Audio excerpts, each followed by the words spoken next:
มีธนาพิษไปได้เรื่องเยอะมีบ้านไงเรียบเรา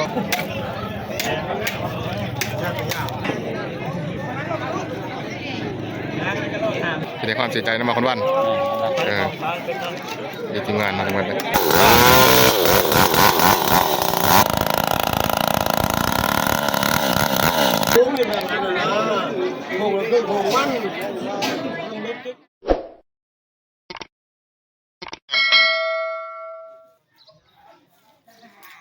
กับทักทายสบายดีแล้วก็สวัสดีพี่น้องผู้ปายเมื่อทุกคนพบกันคือเก่าคือเดิมพี่น้องกับคำศูนย์นะ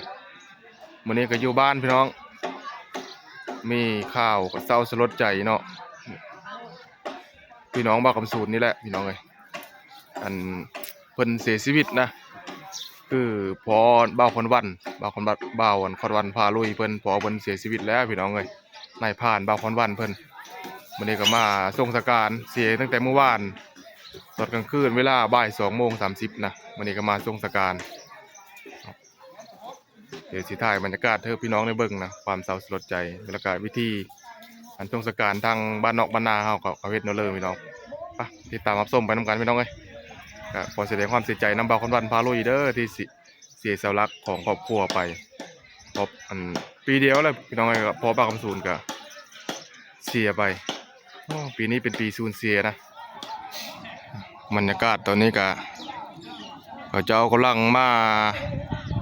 กินท่าน้ำพี่น้องนี่เฮินบ่าวคนวันกำลังหลังนี่นะพี่น้องหลังตัวนี้นะเกม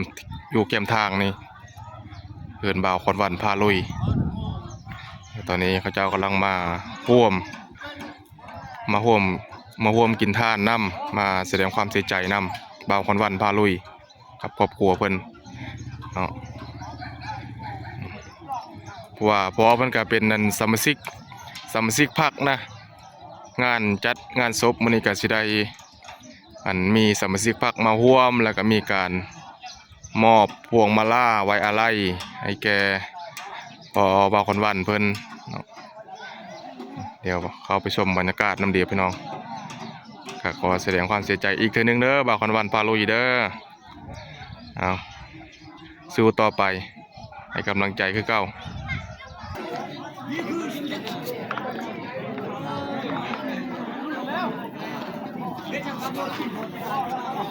ข้าวมาบูบุญก็มีข้าวสารถุงนึงถุงไม้คู่นึงเงินแล้วก็คู่ละ10ละ20กินทานน้ำ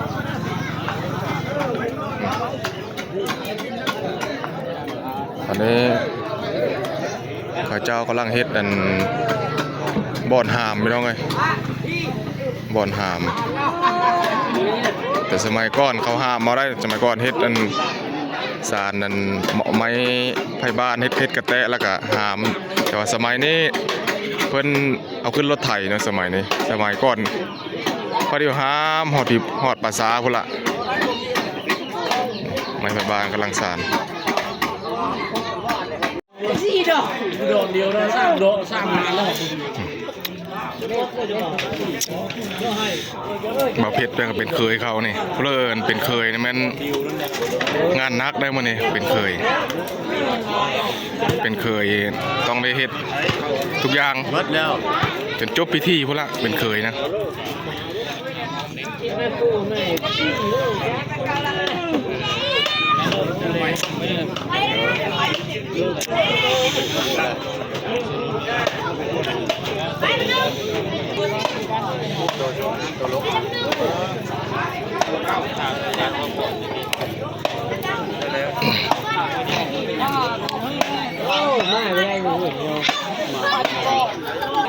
เฮ้ยเป็นเคยบ้างมันนี่งานนักได้เป็นเคยนะธรรมดาไม่เคยนะ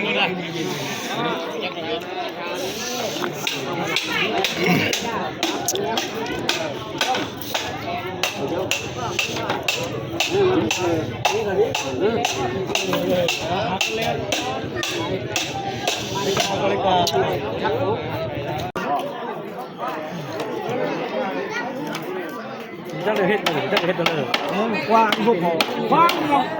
เขาเลย แค่นี้ มันไม่ทับอ่ะจักเป็นยากชอบตรงนี้อะไร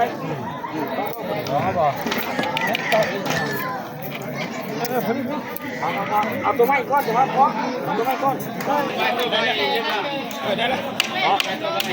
ใส่ชุบแล้วลบแล้วนะตีชุบกันนะ เฮ้ยเป็นเคยเว้ยมาเนี่ยเป็นเคยเนาะฮะ สองข้าง สองทางเลยโอ้ทั้งเป็นเคยทั้งเป็นพี่น้องเคยได้กะต้องได้ผู้เล็กไปจอบได้ไปจอบจนมันคุณละจูดจนไหม้คุณละ ไอ้ตัวนั้นมันมีด้วยเอาพวกมาตัดมัน เชื่อชนเลย แล้วไม้เอาตัวนั้นพูดนั่นล่ะ ดูนี่นะเริ่มไฟฟ้ายังไงเว้ย นั้นบ่ตัวนั้นบ่ เอ้ยนี่บ้าน ตัวยังมันดื้อกันเล็กกับตัวก็ได้แกก็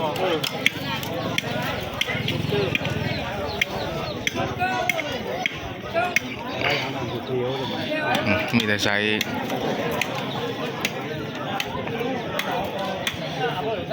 ใส่ต่อมันเฮ็ดแบบบูฮานนะ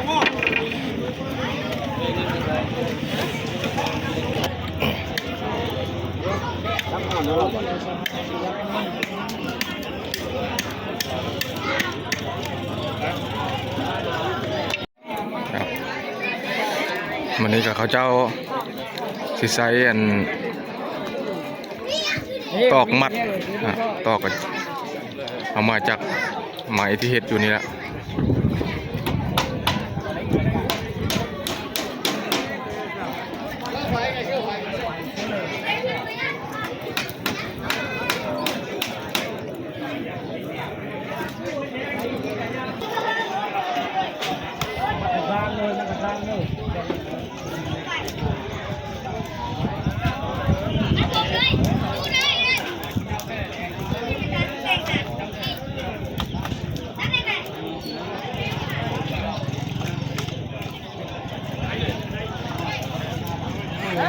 พี่ก็เฮ็ดอันพวกมาล่านะพี่น้องคณะปกสเพิ่นกำลังเฮ็ดพวงมาล่าไว้อะไรโอ้ไอชุดใหม่ผมนี่ ชุดใหม่สบายดี โอ้เสียใจน้ำบ้าคนบ้านเพิ่นเนาะ แม่ละ โน้ไม่เห็น เฮ็ดพวงมาล่าจากพัดลม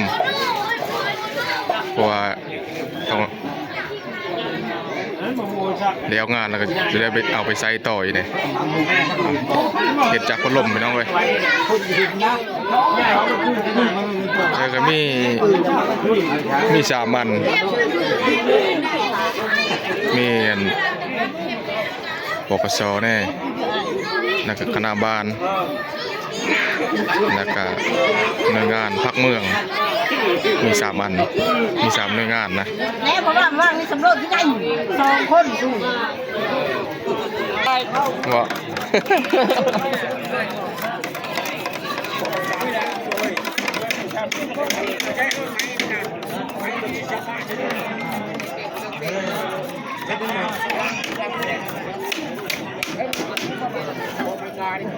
า แท้เลยดึงก็ได้ตะก็ได้เจอก็ได้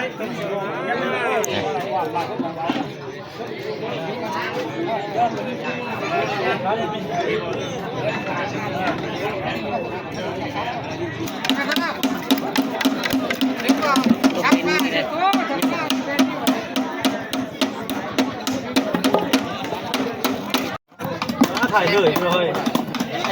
จะมีมั้งนะ บ้ายันบ้านไหน จะบ้าโน่ ไว้ซอยซีนในมิดเลย จะพาผมนะร้อนเลยนะนี่เราข้างนอกมาจะมาหันบ้าน มีธนาเพชรไปได้เรื่องเยอะมีบ้านไงโยย้องเอานี่แหละ ก็ยังมีน้องมันกันบ้าน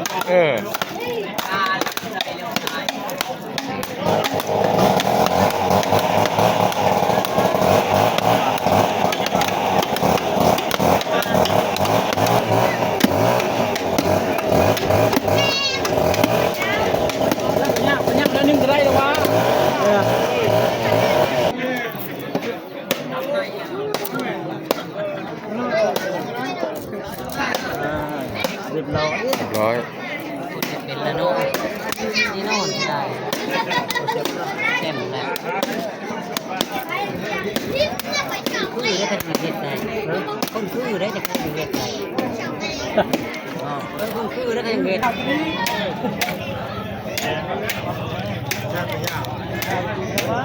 พ่ออยู่กันเนาะพ่ออยู่ครับมาอีก เคยบ่อยนะ เวลาเขา เพื่อก็มา เก้าผมซีจะไปถึง เคยเก่าอ่ะมานี่ก็มาซอยวิมาคนวันเนาะแสดงความเสียใจนะมาคนวันนี่ทีมงานมาทั้งหมดเลย พวกมือมาละ นี่ข้างงูของเขาก็คือเนี่ย โอ้ไฟเนาะ ลืมตื่นเลยเองลืมตื่นเช้า มือกับมือฮะ บอกเอาเมย์ปลุ๊กฉัน4 โมงเนอะเมย์มีปลุ๊กเลย6 โมงเช้า มื เล อย มือโย่ เมย์ตัวนับในคืนนี้ตะลายเลย นั่นแหละนั่นมีนั่นน่ะ เพิ่มไม่มีตัวอะไรกี่เดียว นั่นมีนั่นโน่ในยามเป็นวิญญาณน้อยรอดดิตัวนี้ เลยแล้วแม่แล้วตี อ้าวในม้อยก็มานี่ สบายดีทุกคน มาช่วยพี่บ่าวคนวันมาแสดงความเสียใจน้ำบ่าวคนวัน เจ้าหากมา ฮะ เจ้าหากมา หากระตื่น หากระตื้นคืนนี้ ไม่ได้ไม่ได้ฆ่างูนะครับว่ามาว่าตัวคืนนี้ฆ่างูบ่ไม่ได้มาแต่ว่าหากระตื่น บ่ได้เมื่อเธอนึงเนี่ยเมื่อจะไปใหม่ตรงนี้ ลืมตื่นไม่มีปุ๊กคืนนี้นะลืมตื่น6 โมงโลด แล้วก็แห่งเดียวอยู่เนาะ เชื่อพานะ อยู่รถ โอ้พระบนรถไม่ได้เป็นเคยเนาะเคยมันบึงนี่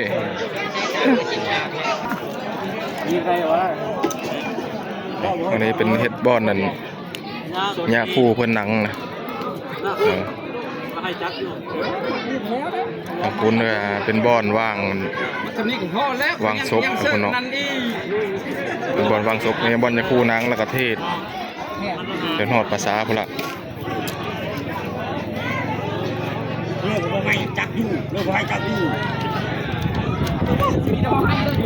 เจ้าสิมัดครับนี่ย้ายมันไหล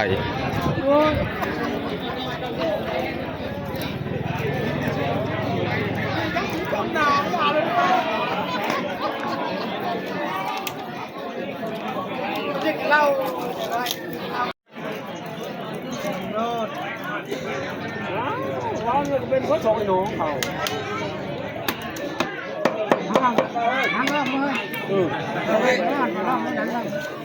ตีมีเคยพูดตีมีกันนะตีเคยพูดตีนั่งนอก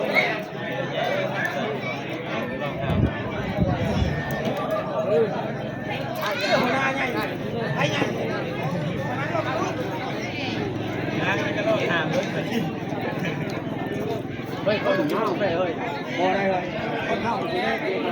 ไปมาเพื่อนไปวันนี้ก็ได้เวลาไปหาพืชแล้วพี่น้อง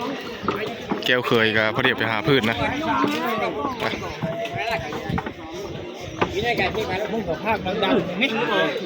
โอ้เขาได้ยินแล้วเด้จำเนียงอ่ะอย่างติดรถอยากติดไปหาน้ำละวันนี้ก็พอดีย่างไปหาพืชแต่บ้านนี่ไปหาปลาซากับประมาณอยู่300 หรือ 200นี่แหละหลายคนได้ไปนะหนึ่งในนั้นก็คือบ่อหอยพวกขี่รถไทยไปพวกเอาอันแจ็คเก็ตติดแล้วก็อย่างที่รถไปน้ำหลังกับประเภทพูดละปลาซากันจะพูดละพี่น้องเลยอยู่เหนือบ้านคุณภาษายังรัดก็ได้จะเป็นเพื่อพร้อมสำมันเอาไปพักถนนจะไปพักโอ้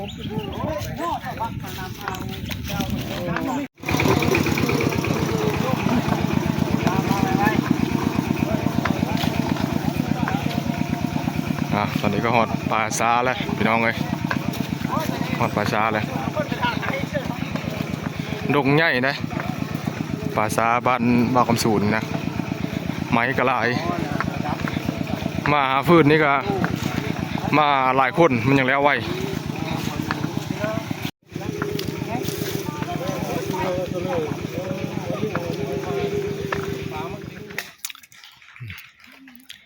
ศาลาภาษาก็เฮ็ดแล้วได้ปีหนึ่ง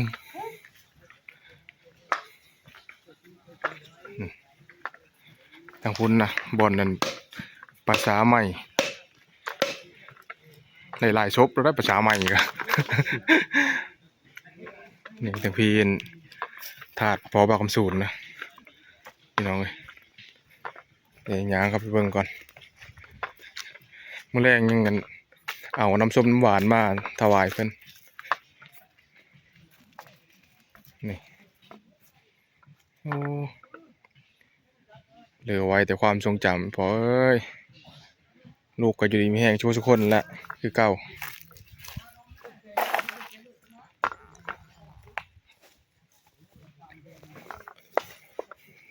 เงิน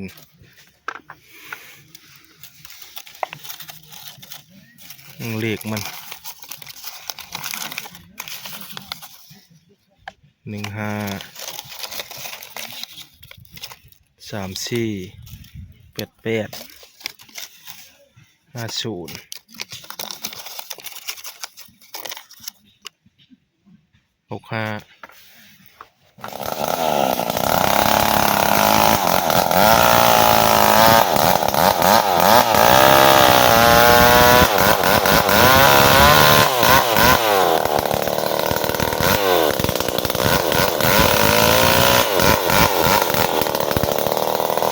ไม้แก่ครับเลย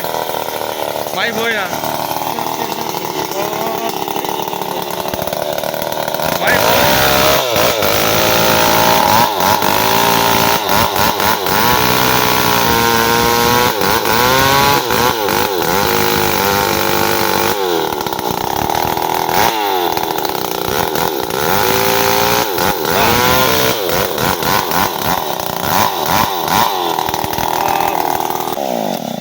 ครับชงนะผู้ชูครับผู้ชูนะนักเว้ยมันเกณฑ์มันงามนี่ไหมเนาะ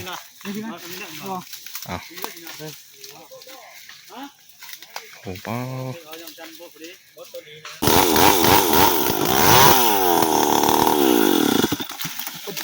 โอ้เกณฑ์อยู่ชุดปลายเกณฑ์มัน ก็แล้วเว้ย งามเลย ไม่ตีหัว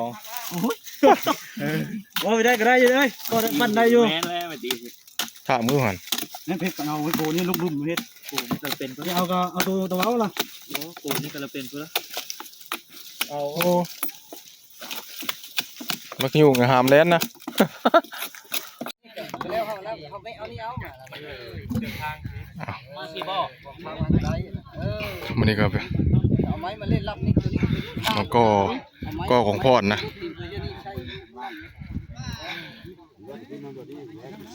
เอาติดรถอยู่กลาง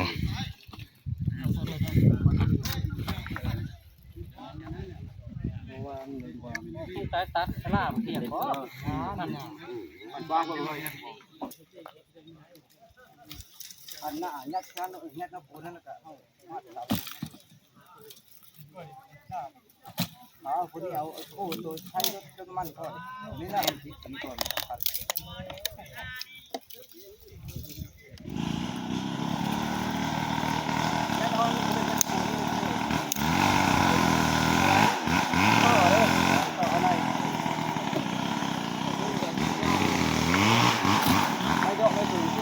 ที่ขยะนี่นะแข่งห้างแล้วก็เพื่อเขาตัดเนี่ยที่เมื่อไหร่นะมันยังติดอยู่แล้วได้น่ะฉลามอันนี้น่ะเขาอยู่โกนลุ้มพวกเป็นไม้เนี่ยอันนี้ผมเป็นนะเพื่อนข้างไว้หน่อยใส่เอาของนกรถนะจับเอาโอ้เอาไปตีมาเป็นลาโลลาละโลจักมามือจับบ้านนี่แต่ไปได้โลนี่นี่จะเลยจัดการสิ่งแป๊กแป๊กแม่มาดูดินละนี่กี่เลยเจ้า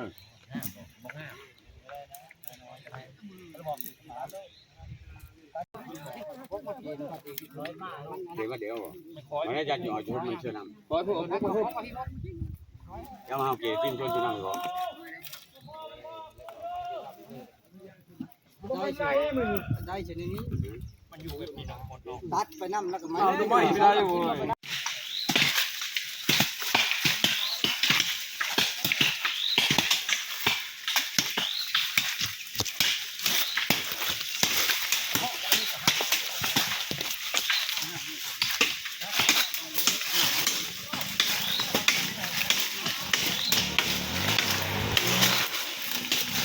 นี่เลยไม่เลย มาลัดเช้าแถวนี้บ่เฮ้ยมาลัดเช้าแถวนี้นะ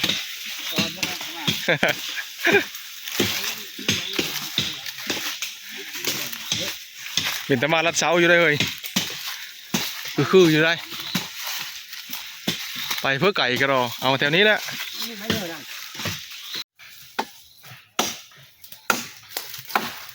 ทีมงานเอามันมีผู้ขึ้นฟ้าแล้วมันเนาะ โอ้ ขึ้นมีได้ไหมได้ ตอนนี้มาข้าเดี๋ยวมาหาพืช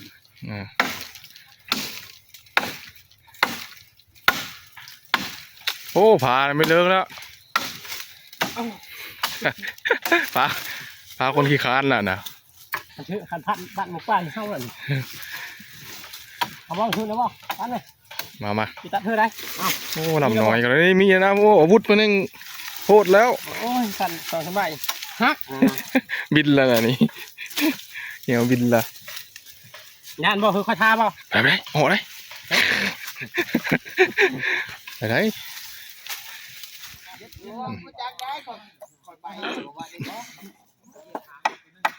ยังเงินบางสุดท้าย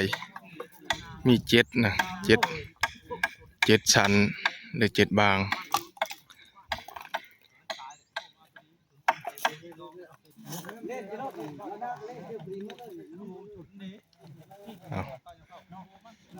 น่าจะแล้วล่ะสันสุดท้าย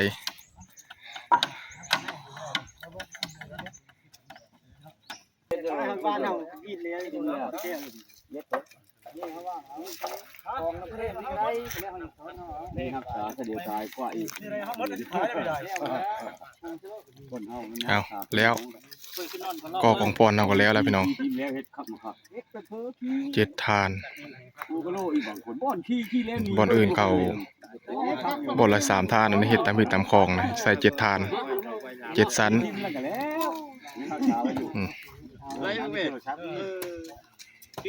หลังจากอันนี้แล้วก็มือหากินข้าวกินน้ำโนพละตอนประมาณบ่ายๆครับยังมาส่งสการนะ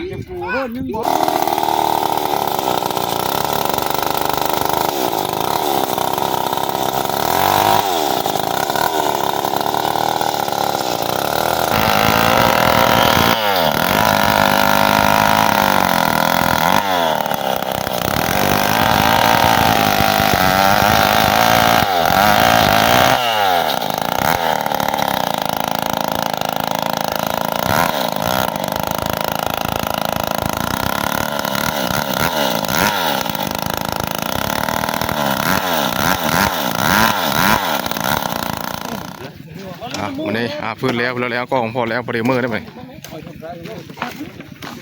มือหายข้าวกินน้ำแล้วก็ต่อแรงๆพอละมาทรงสการหลายคนได้มาหลังจากมาฮอดเทือนแล้วก็แก้วเคยก็มากินข้าวกินน้ำพี่น้องเลยกินข้าวรักแขกกินน้ำกินข้าวกินน้ำแล้วก็ตอนได้บ่ายไปละเล่นเกมยกทรงสการนะ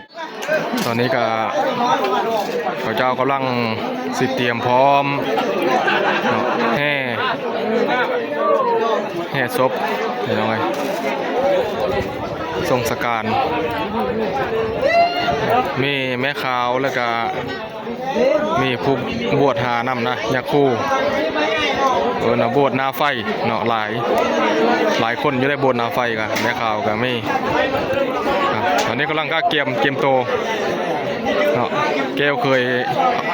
ก็เตรียมพร้อมที่เอาศพลงมาเสื้อรถไถพี่น้องเลยบรรยากาศกันวันนี้ก็แดดสีฮ้อนๆเนี่ยนะคนกระไร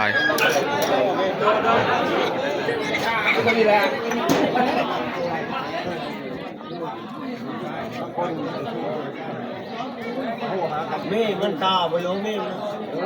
แม่ลุงน้อย ห้องเราแก่เขาคนทำยากไปเลย ตอนนี้ก็กำลังสิเอาศพลงมาพี่น้อง วันนี้แม่เนี่ยพอกมาแล้วจะวิ่ง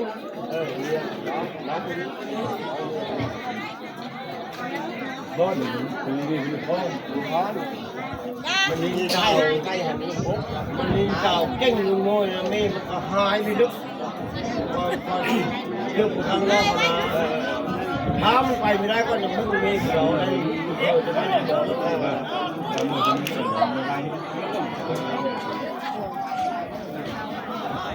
แล้วมันน้องไปอยู่ได้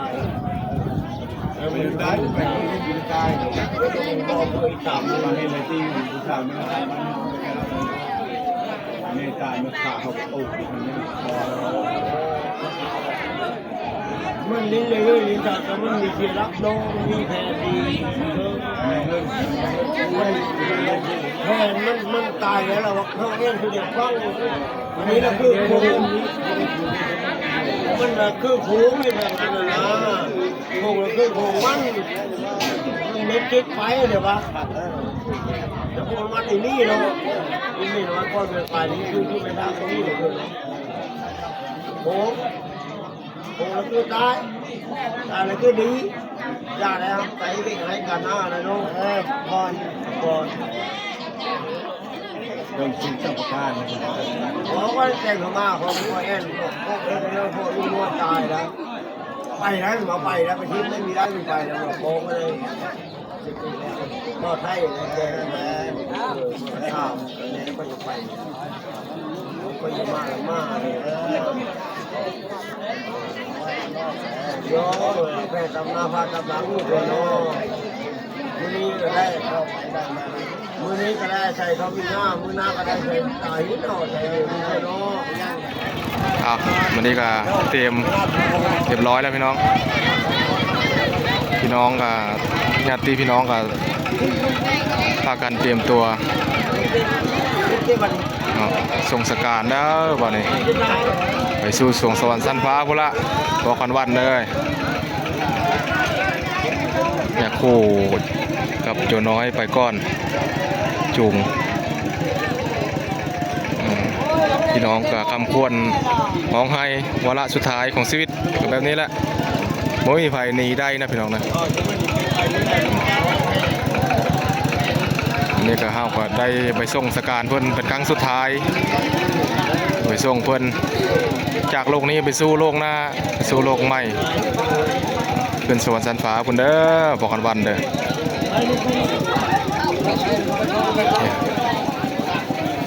เฮ้อหญ้าเพิ่นอยู่ทางท้าย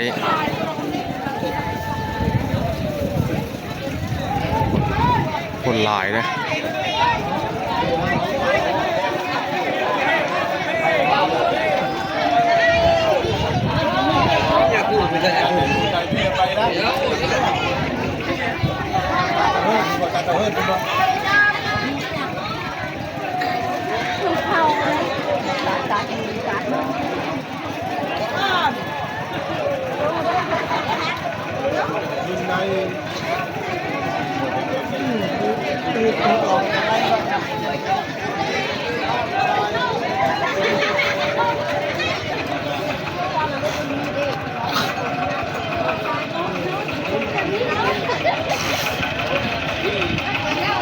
หลังจาก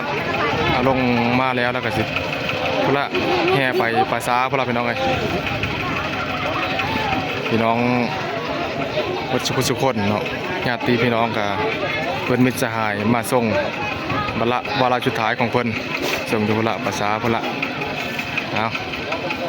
เดี๋ยวจะไปพบอยู่ปลาซาพุ่นละพี่น้องโอ้คนหลายแห้ง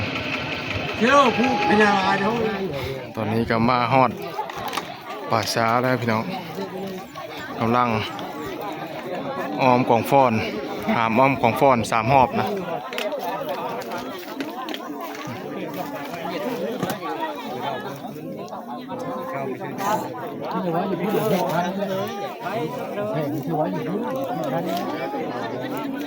ระเบิดหรือว่าครับไม้ที่นี่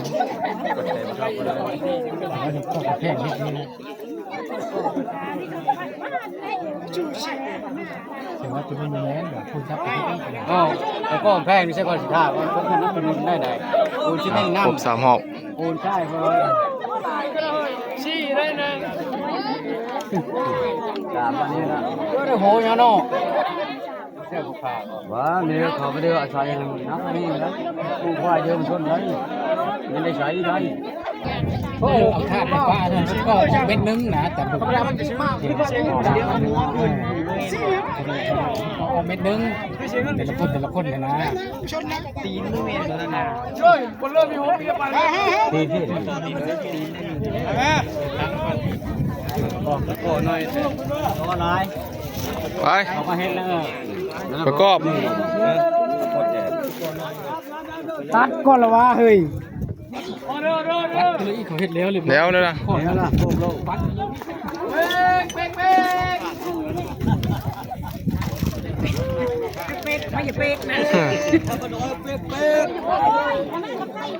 ทำอะไรเป๊กทำอะไรเอ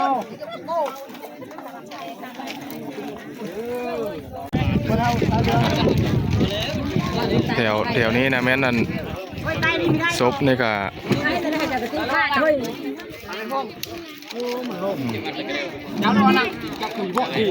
สีเผาทิมเลยนะสีเผาฆ่า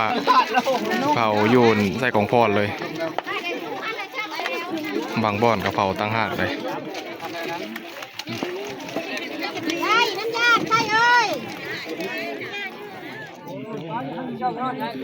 ตอนนี้ก็เกียมพร้อมวางเพลิงพี่น้องเคยเขาได้สิวางเพลิงนี่ งานอะไรกับไปดู แกะใจมัน เนอะแกนั่นตลอดไหนเลย คนเลี้ยงใจอะไรกับไปทำ นี่ก็เป็นผ้าเขาวผ้าสุดท้ายของเพิ่น ละเฮียเอาไว้เอามาเถอะเด้ เฮ้ยหน้าบ่ จะเพิ่งงาม ไปขึ้นสันฟ้าพุ่นละไปดีถึงสุกจากตรงนี้ไปสู่โลกใหม่ ที่นั่นนะ บ่ต้องห่วงลูกหลาน ที่นั่น ไปก็เมงนี่เด้ อย่างนั้นมาก็เพลงนั้นไม่คันได้กล้าขึ้นสวรรค์อย่างนั้นก็เพลงนี้เขาตายก็คันได้สวรรค์นี่ เจาะไม้ไฟบ้านอย่ามันแตก เขาพันไปแล้วนี่น่ะ เพิ่งเองก็รอเ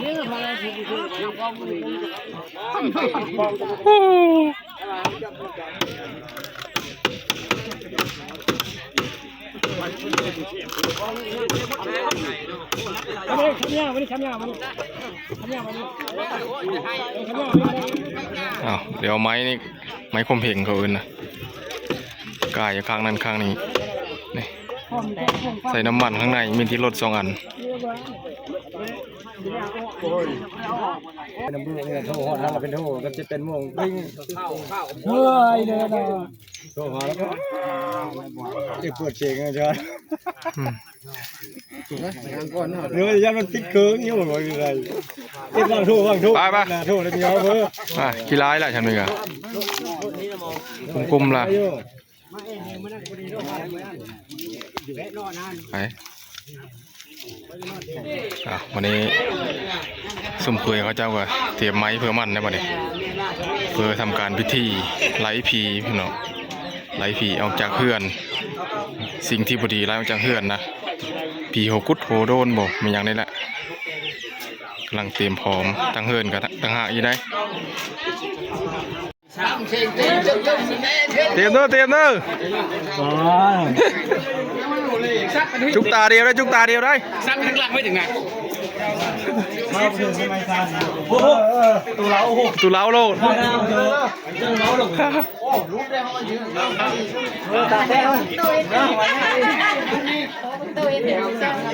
ล้วมาถึงชาติเลยโอ้ยมันคือมูเป็นไรวะทั้งนี้โอ้แม่ยิงเพื่อนเราเนี่ยกำลังคิดเตรียมไหลนะ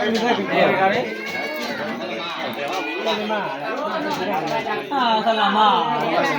นี่บ้านเราผู้แข่งกันบ้านเราไม่ เคยใหญ่อยู่ แล้วแต่เราไหน